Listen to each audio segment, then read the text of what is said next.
మిత్రులందరికీ స్వాగతం. మాఘపురాణంలో 16వ అధ్యాయం విద్యాధర పుత్రిక కథ. రాజా, మాఘమాస స్నాన మహిమను తెలుపు మరియొక కథను వినమని మరలా ఇట్లు పలికెను. పూర్వమొక విద్యాధరుడు సంతానము కావలయునని బ్రహ్మను ఉద్దేశించి గంగా తీరమున తపము చేయుచుండెను. నియమవంతుడై భక్తి శ్రద్ధలతో చిరకాలము తపమాచరించెను. అతడిట్లు చిరకాలము తపము చేయగా బ్రహ్మ సంతుష్టుడైన వానికి ప్రత్యక్షమయ్యెను. వరములు నిత్తును కోరుకొమ్మనెను. పుత్రునిమ్మని విద్యాధరుడు బ్రహ్మను కోరెను. అప్పుడు బ్రహ్మ, నాయన, నీకు పుత్ర సంతాన యోగము లేదు, అయినను నీ తపమునకు మెచ్చి పుత్రికను అనుగ్రహించుచున్నానని చెప్పి అంతర్ధానమయ్యెను. తరువాత విద్యాధరునకు పుత్రిక కలిగెను. ఆమె ఉత్తమ లక్షణములు కలిగి ఉండెను. ఆమె పెరిగి పెద్దదయ్యెను. మిక్కిలి సుందరి అయి సద్గుణాన్వితి అయి కన్నవారికిని తనను చూచిన వారికిని సంతోషమును కలిగించుచుండెను. విద్యాధరుడును ఆనందమును కలిగించు ఈమెను ఎవరికో ఇచ్చి అత్తవారింటికి పంపజాలను. వివాహము చేసినను అల్లుని కూడా నా ఇంటనే ఉంచుకుందునని నిశ్చయించుకొనెను. ఒకనాడొక రాక్షసుడు ఆమెను చూచెను. ఆ రాక్షసుడు దేవీ భక్తుడు. ఎన్నియో దివ్యశక్తులను సంపాదించెను. కోరిన రూపము ధరింపగల శక్తిని కూడా సంపాదించెను. ఆ రాక్షసుడు విద్యాధర పుత్రికను చూచినంతనే ఆమెపై మరుల కొనెను. ఆమెను ఎట్లయినా వివాహము చేసుకోవలేనని తలచెను. ఆ రాక్షసుడు మిక్కిలి శక్తిమంతుడు. శివుని తపముచే మెప్పించి శివుని శూలమును కోరి పొందెను. శివుడును వానికి ఇచ్చుచు, ఓయి, ఇది నీ శత్రువునకు అధీనమైనచో నీవు మరణింతువని చెప్పి ఉండెను. వరగర్వితుడైన రాక్షసుడు, నన్ను మించిన శత్రుడెవ్వరు, నా ఆయుధమును శత్రువునెట్లు చేరును అని తలచి వరదాన గర్వితుడై ఎవరిని లెక్క చేయక ప్రవర్తించుచుండెను. అట్టి రాక్షసుడు విద్యాధర పుత్రికను చూచి, సుందరి, నన్ను వరించమని అడిగెను. ఆమెయు నా తండ్రిని అడుగుమని చెప్పెను. రాక్షసుడును విద్యాధరుని వద్దకు పోయి వాని కుమార్తెనిచ్చి వివాహము చేయమని కోరెను. విద్యాధరుడు వానికి తన కుమార్తెనిచ్చి వివాహము చేయుటకు తిరస్కరించెను. రాక్షసుడు చేయునది లేక మరలి వచ్చెను. విద్యాధర పుత్రికను హరించి సురక్షితముగా సముద్రము క్రింద ఉన్న తన ఇంట నుంచెను. శుభముహూర్తమున ఆమెను వివాహమాడదలచెను. విద్యాధరుడు తన పుత్రిక ఏమైనదో అని విచారించుచుండెను. ఆ రాక్షసుడు బ్రహ్మ వద్దకు పోయి తన వివాహమునకు మంచి ముహూర్తమును చెప్పమని అడగగా, బ్రహ్మ, 8 మాసముల వరకు మంచి శుభముహూర్తమున్నది, 8 మాసముల తరువాత మంచి శుభముహూర్తమున్నది, అంతవరకు ఆగమని చెప్పెను. రాక్షసుడు అందులకు అంగీకరించెను.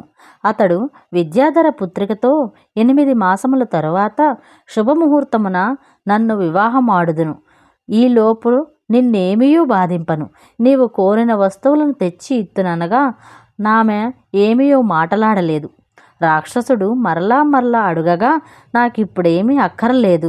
ప్రతి సోమవారం సాయంకాలమున శివుని దర్శించు వ్రతం ఉన్నది. దర్శించి పూజించుటకు శివలింగ మెచట ఉన్నదో చూపు అని అడిగాను. ఆ రాక్షసుడు పాతాళములో ఉన్న హటకేశ్వరుని చూపెను. విద్యాధర పుత్రిక రాక్షసుని అనుమతితో శివదర్శనమునకై ప్రతి సోమవారము పాతాళమునకు పోయి వచ్చుచుండెను. ఒకనాడు ఆమె పాతాళలోకమున ఉన్న హటకేశ్వర స్వామిని దర్శింప వెళ్ళెను. అప్పుడచటకు త్రిలోక సంచారియగు నారద మహర్షియు హటకేశ్వరుని సందర్శనమునకు వచ్చి ఆమెను చూచెను. ఆశ్చర్యపడి, అమ్మాయి, నీ విచట ఉన్నావే అని అడిగాను. ఆమె అతని వృత్తాంతమును చెప్పెను. రాక్షసుడు తనను సముద్రము క్రింద ఉన్న గృహమున నిర్బంధించెనని చెప్పాను. నారదుడు ఆమెను చెప్పినందులను వినెను. అమ్మాయి, భయపడకము. విష్ణు భక్తుడై నీకు భర్తయగు వానిని నీ వద్దకు పంపుదును. అతడే నీ భర్త. విచారింపకము, నీ మాటను నమ్ముము. నీకొక ఉపాయమును చెప్పెదను, వినుము. ఇచట శివనకెదురుగా మానస సరోవరము కలదు. మాఘమాసమున నీవి సరస్సున స్నానమాచరింపుము.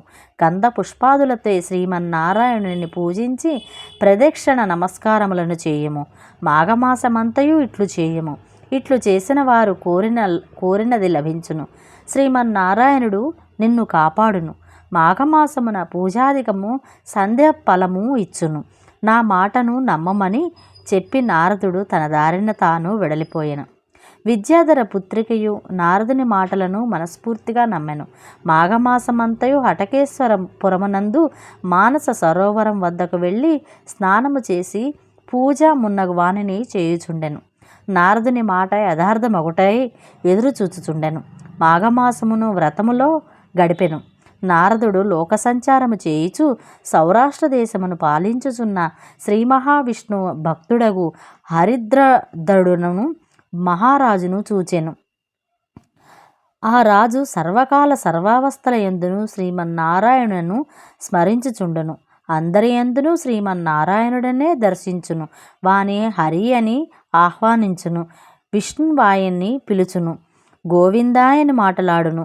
శ్రీకృష్ణాయనుచు వస్తువులను స్వీకరించుచు దామోదరాయనుచు భుజించును. కేశవాయనుచు నిద్రించును. నరసింహుని స్మరించుచు ఋషికేశాయ అని మేల్కొనును. వామనాయన అనుచు తిరుగును. ఏ పని చేయుచున్నను, ఎవరితో మాట్లాడుతున్నను ఏదో ఒక విధముగా శ్రీమన్నారాయణుని తలచుచు ఇట్లు విష్ణు భవనాత్మక అయిన హరిద్రదుని వద్దకు నారద మహర్షి వెళ్ళెను. హరిద్రదుడు నారద మహర్షిని చూచి ఎదురుగా వచ్చి గౌరవించెను. తగిన ఆసనమున కూర్చుండబెట్టి అనేక ఉపచారములతో పూజించెను. నారదుడు, రాజా, విద్యాధర కన్యనొక దానిని వరగర్వితుడైన రాక్షసుడొకడు బలాత్కారముగా అపహరించి సముద్రాంతర్గమున దాచి ఉంచినాడు. ఆ విద్యాధర కన్యక త్రిలోక సుందరి, శీలవతి, స్వీకరింపవలెను. భార్యగా ఆ రాక్షసుని వాని శూలములతో సంహరింపవలెను అని వానికి తగిన రీతిలో వివరించి నారదుడు అచట నుండి లోక సంచనార్థం వెడలిపోయెను. హరిద్రదుడు సముద్రము వద్దకు పోయెను. నారదుడు చెప్పినట్లుగా సముద్రము వానికి తనలోనికి వచ్చుటకు మార్గము ఒసగెను. హరిద్రదుడును ఆ రాక్షస గృహమును చేరెను. ఆ సమయమున రాక్షసుడు ఇంట లేడు. అతడు వివాహ ముహూర్తమునకై బ్రహ్మ వద్దకు వెళ్ళెను. అతడు పోవుచు శూలముని ఇంటిలో నుంచి వెళ్ళెను. రాజు రాక్షసుని ఇంటనున్న శివుని శూలమును గ్రహించి ఉండెను. రాక్షసుడి ఇంటికి రాక్షసుడి ఇంటికి వచ్చినప్పటికీ తన శూలము పరహస్తగతమగుటకు గమనించెను. ఆ రాజును చూచి ఇట్టి వానితో యుద్ధము చేసి మరణించినను మంచిదే అని తలచి హరిద్రదునితో యుద్ధము చేయ సిద్ధపడెను. రాక్షసుడు హరిద్రదుడు చాలా కాలము యుద్ధము చేసిరి. హరిద్రదుడు శివుని శూలమును ప్రయోగించి రాక్షసుని సంహరించెను. ఆ రాజు రాక్షసుని సంహరించి విద్యాధర పుత్రిక వద్దకు పోయెను. ఆమెయు నారదుని మాటను స్మృతికి తెచ్చుకొనెను. వానిని భర్తగా వరించెను. హరిద్రదుడు ఆమెను వివాహమాడెను. ఆ దంపతులను విష్ణుభక్తులై విష్ణు పూజను మాఘమాస స్నానమున మానక చేయుచుండెరి. చిరకాలము సుఖశాంతులతో శుభలాభములతో జీవితమును గడిపి శ్రీహరి సాన్నిధ్యమును చేరిరి అని వశిష్ఠుడు మాఘస్నాన మహిమను దిలీపునికి వివరించెను. ఇది మాఘపురాణం మందలి 16వ అధ్యాయం సంపూర్ణం. మరో అధ్యాయంలో మళ్ళీ కలుసుకుందాం. Thank you for watching.